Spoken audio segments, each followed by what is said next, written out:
Let's see how you can hide a folder on Windows. In my case, I'm using Windows 11, but this works for any other Windows version, and it's very easy. And by hiding a folder, it will basically disappear from here, and no one will be able to basically see this folder unless you do a process that I will show you later. So basically what you need to do is, in my case, I'm going to create a new folder, and as you can see, it's right here. I can open it and see the content.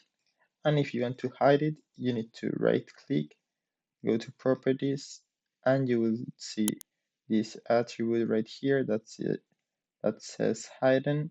Just click it, apply, and OK.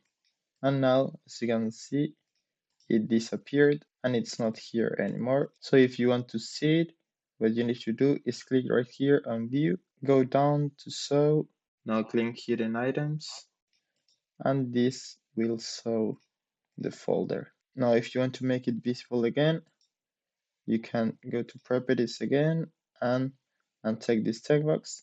And if you want it to disappear again, you need to uncheck the hidden items. So that's it. I hope it was helpful and thanks for watching.